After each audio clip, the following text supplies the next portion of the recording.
On the night of December 4, 1943, a Lancaster bomber climbed over Germany with one man on board who was not there to drop a bomb. He sat behind a curtain, not because he was wounded, not because he was hiding, because the thing he was doing could not be interrupted for even 2 seconds. His name was Flight Sergeant Reg Sherry, and in front of him was a gray metal cabinet bolted into the aircraft where space was already scarce. It did not look like a weapon. It had dials, valves, a receiver, and 3 transmitters packed into cylinders small enough to vanish inside the body of the bomber. Outside, 4 Merlin engines hammered through the dark. Inside, Sherry listened to German voices. Somewhere below, a Luftwaffe controller sat in a protected room, watching radar plots, guiding night fighters toward the British bomber stream. He could not see the bombers with his own eyes. He did not need to. He had a radio, he had a fighter, he had a voice, and for most of the war, that was enough. Then Sherry turned the dial. The German voice did not stop speaking. It simply disappeared. That was the strange terror of Airborne Cigar. It did not burn a runway. It did not shoot down an aircraft. It did not explode against armor or steel. It attacked the sentence between 2 men. And in the winter sky above the Ruhr, that sentence was the difference between a Lancaster getting home and a Lancaster becoming fire. By the middle years of the war, Bomber Command had a problem it could not solve by bravery alone. British bombers were flying deep into German airspace at night, and German night fighters were learning how to find them with frightening patience. A radar station spotted the stream. A controller took over. A fighter pilot listened. Turn left, climb, hold course, target ahead. The bomber crew never heard those words. They only felt the result. A flash behind them, a burst of cannon fire, a wing folding away into darkness. Some raids lost aircraft at a rate no force could survive forever. 5% in a night was not a statistic. It was whole crews erased before breakfast, and the cruelest part was that the system killing them was not only made of machines. It was made of conversation. The British had tried to strike the visible parts, bomb the radar sites, jam guidance beams, confuse screens with strips of metal foil. Some of it worked. Some of it worked only for a while. But the German night fighter system still had one fragile dependency hiding in plain sight. If the controller could not speak clearly, the fighter could not be placed precisely. So the target became the voice. The telecommunications research establishment at Malvern had already been studying ways to smother German radio traffic from the ground. But ground transmitters had a hard limit. They could reach across the coast and into the near edge of occupied Europe. They could not follow a bomber stream all the way into the Reich. In 1943, the answer became brutally simple. Put the jammer inside the bomber stream, not near it, not behind it, inside it. That decision created one of the strangest crew positions in the RAF. The aircraft already carried 7 men: pilot, engineer, navigator, bomb aimer, wireless operator, mid-upper gunner, rear gunner. Every inch of a Lancaster had a job. Every kilogram mattered. Airborne Cigar demanded an 8th man, a German-speaking special duties operator. He had to scan the band by hand, find a live enemy frequency, identify whether the traffic mattered, and jam it before the controller could finish giving the course correction. He was not simply listening for words. He was listening for danger disguised as routine. The equipment was heavy, around 600 pounds once installed. It drew so much power and took so much space that aircraft carrying it often had to sacrifice part of their bomb load.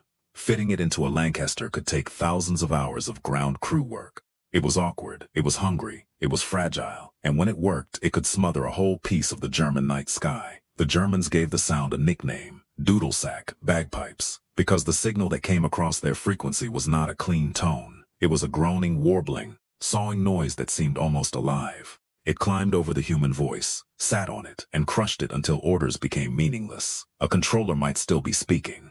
A pilot might still be straining to hear, but the correction that mattered most never arrived. That was the point. The first tests almost failed badly enough to bury the idea. In early trials, the jammer produced little more than a useless hiss. On the bench, the setting looked close. In the air, close was worthless. A few kilocycles off meant the German voice survived. The engineers had to tune and retune until the sound landed exactly where it needed to land. When it finally did, the result was unnerving. A clear test transmission vanished under a rising mechanical groan, and the men listening understood something new about war. You did not always need to destroy the enemy's weapon. Sometimes you only had to make the weapon deaf. By late 1943, the task had fallen heavily onto No. 101 Squadron RAF at Ludford Magna in Lincolnshire. Their Lancasters carried the airborne jamming set into raid after raid, not as an experiment anymore, but as part of the bomber stream's survival system. They could not fly as one neat group. The jammer had limited reach, roughly 50 miles under useful conditions, so the ABC aircraft had to be spread through the stream like knots in an invisible net. One Lancaster here, another farther ahead, another off to one side. Each one pouring interference into the night so the aircraft around it had a better chance of passing through. That meant 101 Squadron flew constantly, not only on the raids that suited them, not only on the nights when the odds looked kind. Almost wherever the bomber stream went they had to go too. And the Germans noticed. An ordinary Lancaster was already hunted. An ABC Lancaster announced itself. The extra aerials on its spine could betray it. The jamming transmission itself could become a beacon. German night fighters learned that if they followed the noise, they might find the aircraft making it. The shield had a price. Number 101 Squadron paid it in aircraft and crews. Its losses became among the heaviest of any Lancaster squadron in Bomber Command. Because the men protecting the stream were sometimes marked more clearly than the men they were protecting. That is the part that makes the system colder than the nickname suggests. The warble saved people. It also pointed back toward the people making it. For the special duties operator behind the curtain, the work was not dramatic in the way combat films understand drama. There was no heroic rush across open ground, no shouted command in the smoke. There was only the dial, the headphones, the green flicker of a signal. The sudden urgency of a German phrase half buried in static. If the enemy switched frequency, the operator had to chase him. The German controller might move a fighter force to a fresh channel within moments. The RAF operator had to find the new frequency, confirm it, and bury it again before the night fighter pilot could receive enough guidance to attack. This was not silence. It was a duel fought through noise. The Germans tried to answer. They changed procedures. They used false transmissions. Some accounts describe decoy voices and fake ground stations meant to lure operators onto the wrong channel. But the old precision was damaged, not erased, not magically defeated, damaged. And in night fighting, damaged precision mattered. A fighter guided with calm, exact corrections was one thing. A fighter searching under broken orders, late turns, missed bearings, and swallowed commands was something else. Seconds widened into miles. A course correction lost inside the warble could mean the night fighter arrived behind the bomber stream instead of inside it. It could mean a pilot saw nothing but empty sky. It could mean one crew, then another, reached home without ever knowing the voice that nearly killed them had been drowned before it reached the attacker. By 1944, this kind of war had grown into a whole organization. Number 100 Group gathered aircraft and devices dedicated to electronic warfare. Systems to confuse radar. Systems to jam communications, systems with names that sounded almost harmless until you understood what they did. Mandrel, Carpet, Airborne Grocer, Jostle, Airborne Cigar. Jostle later on did not listen with the same careful hand. It simply blasted enormous power across the German ground-to-air band. But ABC remained different because it required a human ear inside the process. A machine made the noise. A man decided where to place it. That is why Sherry's job mattered. He was not firing blindly into the electromagnetic dark. He was hunting speech. He had to know when a German controller was giving harmless routine and when the next sentence might walk a fighter directly onto a bomber's tail. He had to understand the language. But more than that, he had to understand the rhythm of command, what a correction sounded like, what urgency sounded like, what danger sounded like before anyone in his own aircraft could see it. Over Normandy, the system became part of a larger deception and protection screen. In the nights around the invasion, Allied aircraft used jamming, decoys, and metal foil to mislead German defenses. More than 80 ABC transmitters could operate at once, forming an electronic wall across northern France. Imagine being a German controller inside that wall. The plots are moving. The fighters are waiting. The invasion fear is already in the room. You lift the microphone, and your own command comes back to you buried under bagpipes. That was not victory by explosion. It was victory by interruption.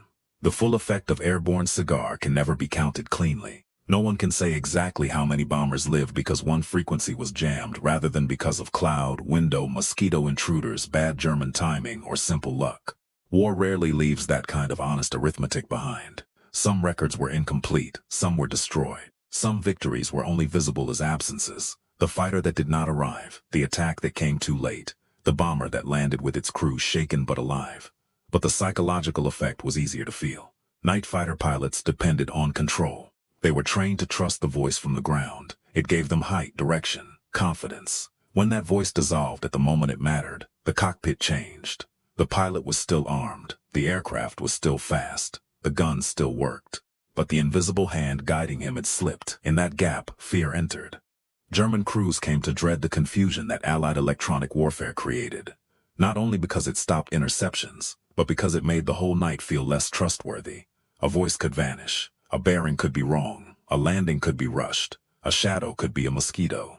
A command could be bait. This was the new shape of air war, not only steel against steel, not only bomb against city, but attention against attention, signal against signal, voice against noise. And somewhere inside that change was a 22-year-old wireless mechanic sitting behind a curtain in a freezing Lancaster, turning a small dial with gloved hands, listening for the exact second when a sentence became worth killing. Reg Sherry returned from the December 4th operation in the early morning. The Lancaster came back to Ludford Magna with its engines rough from cold and strain. He climbed down after another night in which the most important thing he did had been invisible to nearly everyone around him. He flew again 3 nights later. The cabinet he used is gone now. Like most of the wartime hardware that lived inside working aircraft and then disappeared into scrapyards, storage rooms, or silence. A few surviving components sit in museums as steel boxes and coils easy to walk past if you do not know what they once interrupted. They do not look like the beginning of modern electronic warfare, but they are close to it, because Airborne Cigar proved something that would shape every war after it. A modern fighting force is not only made of aircraft, guns, radar, and engines. It is made of links. Break the link, and the machine begins to lose itself. That night over Germany, the Luftwaffe still had fighters in the air. It still had radar on the ground. It still had trained men waiting for orders. But somewhere on the band, a British operator found the voice. And then he covered it with a sound the Germans called bagpipes. Not a bomb, not a shell, not a bullet. Just a warble on a radio dial. And for a few decisive seconds, the German night fighter force could no longer hear where to go.